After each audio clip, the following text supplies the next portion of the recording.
Halo, selamat pagi. Assalamualaikum. Apa kabar semua? Semoga tetap sehat, jaga kesehatan selalu biar kita bisa belajar dengan bersemangat selalu. Oke. Nah, kita kembali ke pelajaran kimia kita hari ini.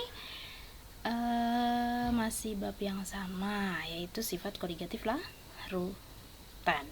Ya. Kemudian KD-nya juga masih sama. KD 3.1 menganalisis fenomena sifat koligatif larutan. Ya, apa saja? Penurunan tekanan uap jenuh, kenaikan titik didih, penurunan titik beku, dan tekanan osmosis. Nah, tujuannya juga masih sama. Ya, ada mendeskripsikan apa itu penurunan tekanan uap dan bla bla bla. Oke. Kemudian membandingkan sifat koligatif larutan elektrolit dan sifat koligatif larutan non-elektrolit pada konsentrasi yang sama.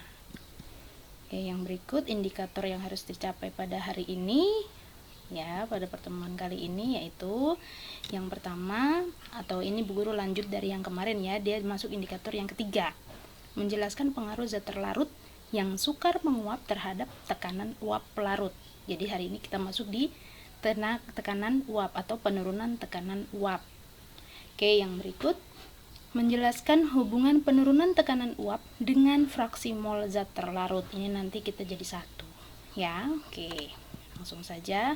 Masih ingat nggak apa saja sifat koligatif larutan? Nah, sifat koligatif larutan itu ada 4. Yang pertama, penurunan tekanan uap atau delta P, itu yang kita akan bahas hari ini. Kemudian kenaikan titik didih atau delta TB, penurunan titik beku atau delta TF, dan tekanan osmotik atau lambangnya adalah P. Ya. Oke, kemudian kita langsung masuk saja. Penurunan tekanan uap. Ya. Penurunan tekanan uap atau delta P tadi ya. Di sini Bu Guru lupa tulis ininya, lambangnya. Oke. Tekanan yang ditimbulkan oleh uap jenuh suatu zat disebut tekanan uap zat itu. Ingat, tekanan yang ditimbulkan oleh uap jenuh suatu zat disebut tekanan uap zat tersebut. Nah, ini ada contoh. Ini ada air murni, ya. Kemudian ada air ditambah gula. Kalau air ditambah gula berarti kan jadinya dia sudah menjadi larutan, ya kan? Kan tidak kelihatan lagi mana air mana gula, berarti dia sudah menjadi larutan gula. Nah, di sini ketika dipanaskan, ya, ini ceritanya dipanaskan. Nah, kita lihat di sini. Untuk air murni atau dia pelarutnya saja, ya, nih, ini pelarutnya saja, dia air murni. Kemudian di sini air dan gula, tadi Bu Guru bilang dia sudah masuk dalam larutan. Sudah ada pelarut dan ada terlarut. Kalau di sini cuma pelarut saja. Oke. Nah, di sini kalau kita mendidihkan air, lebih cepat mana ketika cuma air saja atau dia sudah tercampur dengan gula? Tentu lebih cepat ketika dia cuma air. Kenapa? Karena di sini tidak ada yang menghalangi penguapan air.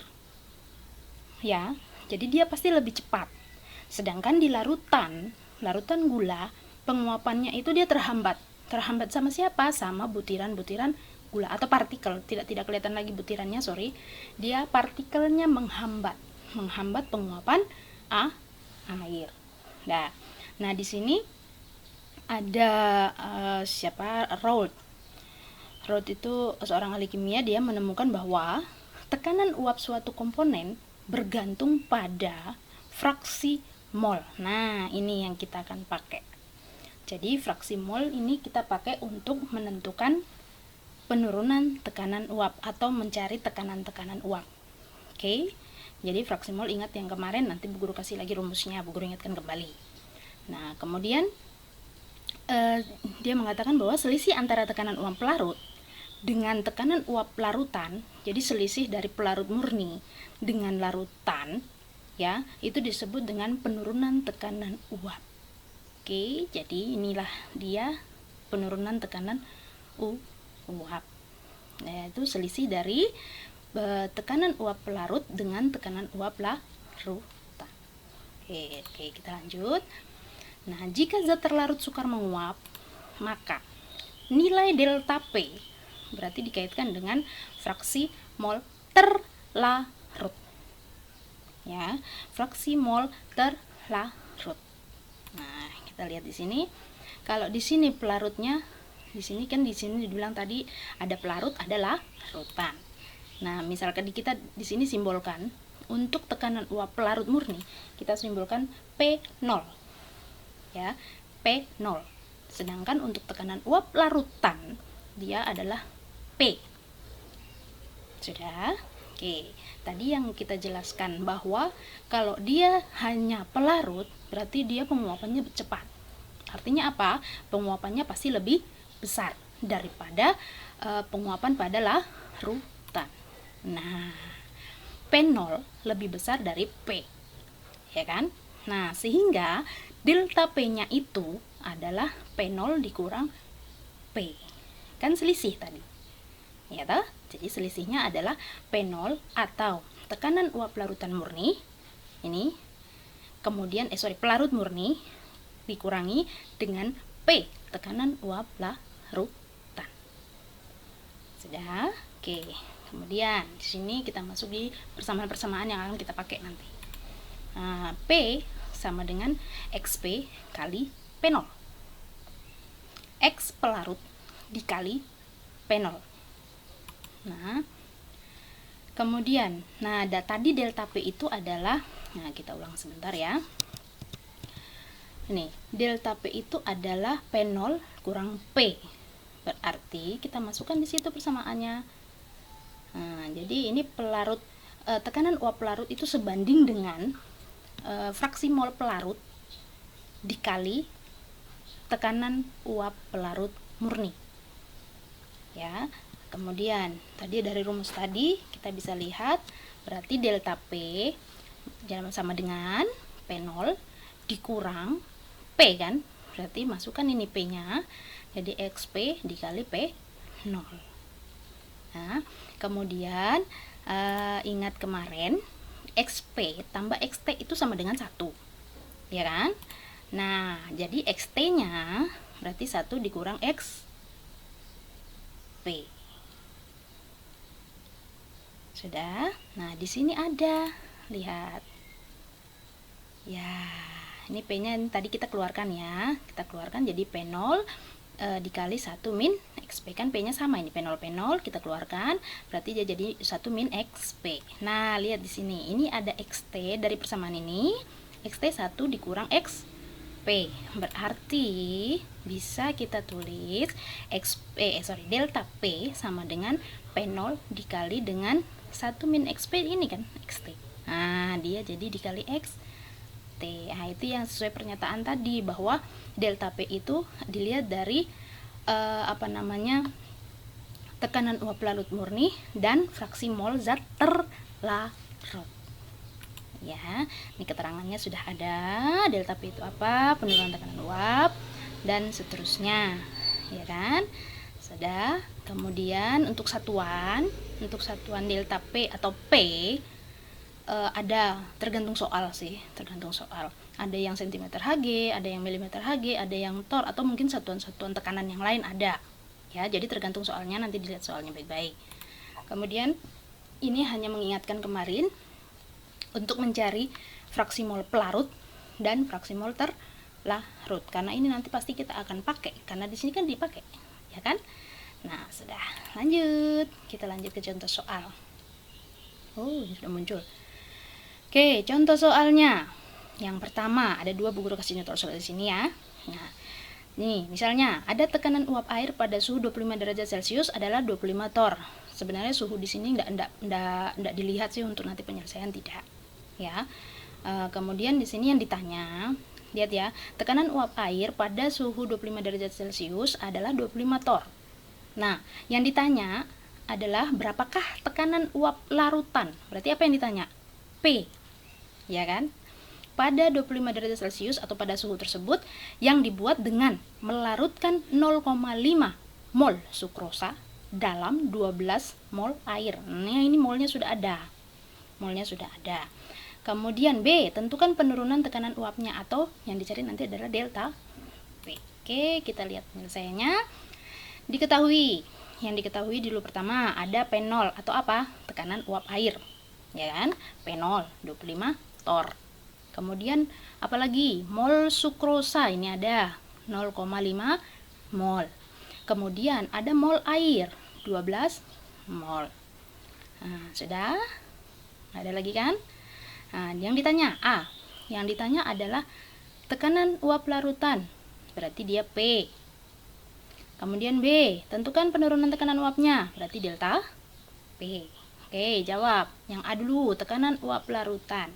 Jadi rumusnya tadi P sama dengan P0. Oh, ini guru langsung dengan rumus ini. P0 dikali XP. Ya kan? P0 dikali XP. Oke, kita ulang lagi, lihat baik-baik. Nah, ini P0 dikali XP, ya kan? Berarti nanti di situ XP itu apa? NP per N total. Yang kemarin. Dah, masukkan angkanya. P0-nya berapa? 25. NP 12. NP 12. NT 0,5. Berarti hasilnya adalah 25 dikali 0,96 atau sama dengan 24 torr. Itu yang A. Dah, kemudian yang B, delta P. Ya udah, kita pakai rumus ini saja. Kan sudah ada P0, ada P. Ya tinggal dikurangi. P0 dikurang P. 25 kurang 24 berarti sama dengan 1 torr. Nah, ini kita pakai satuan torr karena soalnya mintanya torr. Oke. Soal yang kedua. Tekanan uap air pada 100 derajat Celcius adalah 76 cm Hg. Nah, ini cm Hg ya. Nanti kita cari dengan cm Hg. Jika 18 gram glukosa, ada MR-nya 180, dilarutkan dalam air 90 gram air.